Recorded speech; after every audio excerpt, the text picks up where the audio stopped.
បងប្អូនដែលដាំដុះចន្ទីគឺយើងមិនមែនគ្រាន់តែដាំវាហើយគឺទុកចោលទេអញ្ចឹងការដាំដុះដំណាំចន្ទីគឺវាត្រូវការមានបច្ចេកទេសនៅក្នុងការដាំដុះក៏ដូចជាមានបច្ចេកទេសនៅក្នុងការថែទាំអញ្ចឹងតាមរយៈដែលខ្ញុំចុះទៅតាមចំការរបស់កសិករមួយចំនួនគឺគាត់អត់ដែលធ្លាប់តាក់តែងមែកស្វាយចន្ទីទេទុកដល់ទៅវាដុះបជ្រោះគ្នារញ៉េរញ៉ៃពេញនឹងហើយវាដណ្ដើមសារធាតុចិញ្ចឹមទៀតដូចជាមែកខ្លះគឺវាងាប់ឬក៏វាធ្លាក់ចុះមកទន្ទោមកដីអញ្ចឹងវានាំមកនៅជំងឺនិងសត្វល្អិតផ្សេងទៀតអញ្ចឹងថ្ងៃនេះខ្ញុំនឹងលើកយកប្រធានបទមួយគឺបច្ចេកទេសថែទាំដំណាំស្វាយចន្ទីយកមកចែកជូនបងប្អូនទាំងអស់គ្នាហើយសង្ឃឹមថាបងប្អូនអាចស្ដាប់ហើយនឹងអាចយកទៅអនុវត្តនៅក្នុងចំការរបស់បងប្អូនបានអញ្ចឹងនៅពេលដែលយើង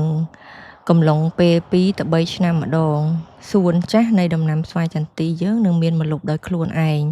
ដូច្នេះហើយគឺយើងត្រូវតែធ្វើការតាក់តែងមែកដើម្បីសម្រួលដល់ខ្យល់និងពន្លឺចាំងចូលគ្រប់គ្រាន់ដើម្បីសម្ងួតដីបានល្អ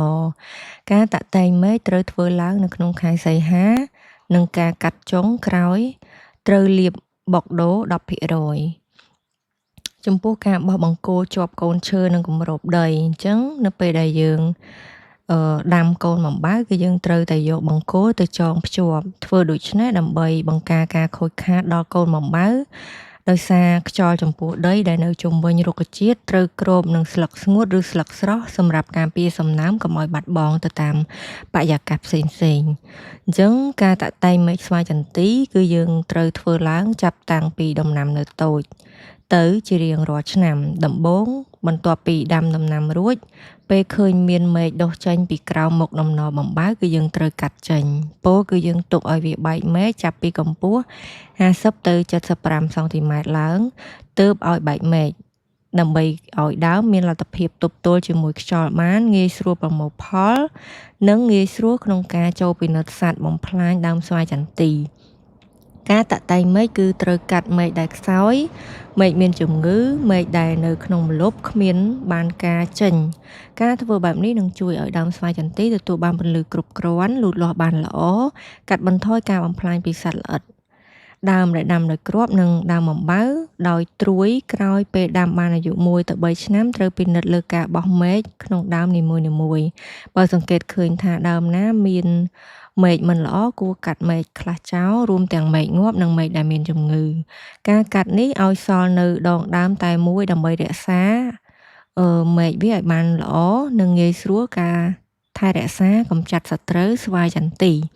ពេលដែលវាមានអាយុ1ទៅ3ឆ្នាំគួរកាត់មែកក្រោមឲ្យផុតពីដីកម្ពស់90សង់ទីម៉ែត្រសម្រាប់ដើមឲ្យផលហើយនៅពេលប្រមូលផលរួចក៏គួរកាត់មែកខ្លះចេញដោយកាត់មែកនៅផ្នែកខាងចុងរដូវភ្លៀងឬមុនរដូវចេញផ្កាប្រមាណ3ខែគឺត្រូវកាត់មែកខ្នែងចេញនៅពេលកាត់រួចហើយនឹងមានរាងគូរ៉ូនសមរម្យជៀសផុតពីជំងឺនិងសត្វល្អិតដោយងាយរក្សានិងងាយប្រមូលផលហើយទទួលទិន្នផលបានច្រើនជាងការមិនកាត់មែកចំពោះការស្រោចស្រពប្រសិនបើខ្វះទឹកធ្វើឲ្យការលូតលាស់វារអាក់រអួលយឺតជាងធម្មតាដោយនៅឆ្នាំដំបូងគួរធ្វើការស្រោចទឹកនៅពេលដែលគ្មានភ្លៀងដើម្បីជួយបង្កើនសន្ទុះនៃការលូតលាស់ឲ្យឆាប់ធំរហ័សនិងទទួលបានផលឆាប់ជាងប្រក្រតីបើនៅរដូវប្រាំងគួរយកស្មៅនិងចំបើងទៅគ្របគល់ដើម្បីរក្សាសំណើមឲ្យបានយូរនៅឆ្នាំបន្ទាប់ត្រូវធ្វើការស្រោចទឹកនៅរដូវក្តៅដែលមានរយៈពេលយូរតែប៉ុណ្ណោះការស្រោចទឹកដើម្បីឲ្យដើមលូតលាស់ល្អហើយប្រការសំខាន់គឺរក្សាសំណើមនៅក្នុងចន្លោះរងដាំដុះគឺត្រូវភ្ជួរតាមចន្លោះមុនពេលអស់ទឹកភ្លៀងស្វាយចន្ទីអាចដុះលូតលាស់នៅតំបន់ដែលមានលក្ខខណ្ឌទឹកភ្លៀងតិចតួចទោះបីបន្ថែមប្រព័ន្ធស្រោចស្រពអំឡុងពេលរដូវក្តៅក៏ដោយជាពិសេសខែមករាដល់មិនិនាត្រូវផ្ដល់ទឹករយៈពេល2អាទិត្យម្ដង200លីត្រហើយផ្ដល់ផលទ្វេដងនេះជាលទ្ធផលស្រាវជ្រាវមួយទទួលបានពីមជ្ឈមណ្ឌលស្រាវជ្រាវដំណាំស្វាយចន្ទីរបស់ឥណ្ឌាបរិមាណនៃការស្រោចស្រពមានការប្រែប្រួលការផ្គត់ផ្គង់ទឹកល្អគឺប្រើប្រាស់ការសម្រក់ទឹកក្នុងអត្រា60ទៅ80លីត្ររយៈពេល2ថ្ងៃបន្ទាប់ពីការចេញផ្កាដំបូងដល់ចេញផ្លែនិងការវិវត្តន៍ស្វាយចន្ទីមិនអាចប្រឈមនឹងការលិចទឹកបានទេនៅតំបន់ដែលមានភ្លៀងធ្លាក់ច្រើនគួរតែរៀបចំប្រព័ន្ធបង្ហូរទឹកចេញ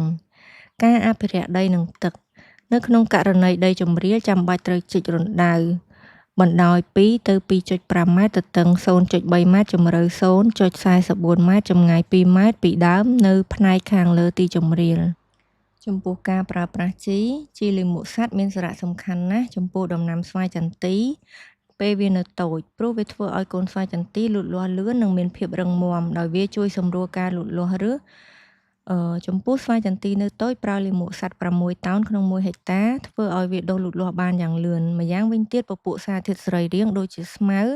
ដែលបានពីការសម្អាតក្នុងចម្ការកាកសំណល់ផ្សេងៗនិងជាពិសេសស្លឹករបស់ស្វាយចន្ទីដែលជ្រុះមកជាប្រភពជីធម្មជាតិដ៏ល្អសម្រាប់ផ្ដល់ឲ្យស្វាយចន្ទី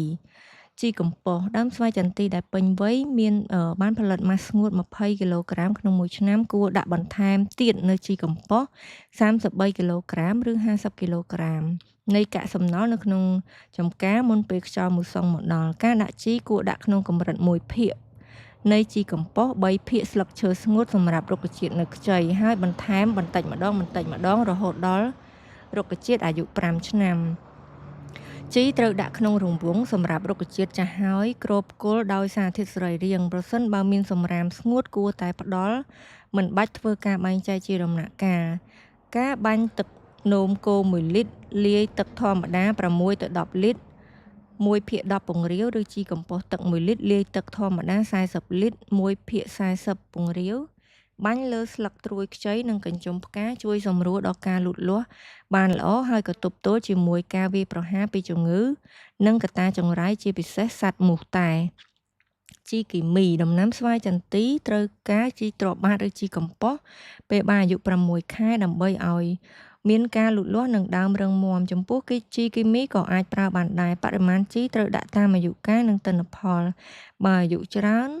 ឬនៅពេលបានទិន្នផលខ្ពស់ត្រូវប្រើឲ្យច្រើនដើម្បីបំពេញបន្ថែមនៅការខ្វះខាតនៅអាយុ1ទៅ3ឆ្នាំគួរប្រើប្រភេទជី12 24 12ដាក់កម្រិត25 100 ឬ200ក្រាមក្នុងមួយដើមនៅអាយុ4ទៅ7ឆ្នាំប្រើប្រភេទជី15 15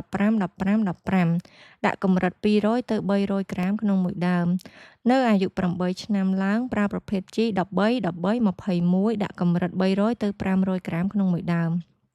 របៀបដាក់ជី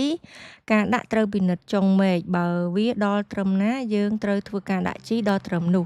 ហើយការដាក់ត្រូវដាក់ជុំវិញដើមដោយព្យួរកប់ការព្យួរមិនត្រូវព្យួរឲ្យចូលជ្រៅទៅក្នុងរង្វង់នៃកំពែងជីកជុំវិញស្ថិតនៅក្រោមមែកដែលបោះចេញឡើយព្រោះអាចប៉ះពាល់ដល់ឫសត្រូវបែងចែកជា4ចំណែកដោយ3ចំណែកដាក់ជុំវិញកំពីងជីកនិង1ចំណែកទៀតដាក់ក្នុងដីទួលជុំវិញដើមតែមិនត្រូវដាក់ឲ្យជិតគល់ឡើយព្រោះអាចធ្វើឲ្យសម្បកដងដើមរលួយនិងអាចងាប់យើងត្រូវដាក់ជីតាមរង្វង់នៃកំពែងព្រោះចុងឫសចាក់ចេញតាមខ្សែដេកបានប្រវែងកំពែងហើយឫសនេះជាប្រភេទឫសស្រូបយកជាជាតិសម្រាប់ចិញ្ចឹមដងដើមពេលវេលានៃការដាក់ជីគឺដាក់ជីត្រូវដាក់3ដងក្នុងមួយឆ្នាំគឺលើកទី1នៅដើមរដូវភ្លៀងលើកទី2នៅចុងរដូវភ្លៀងនិងលើកទី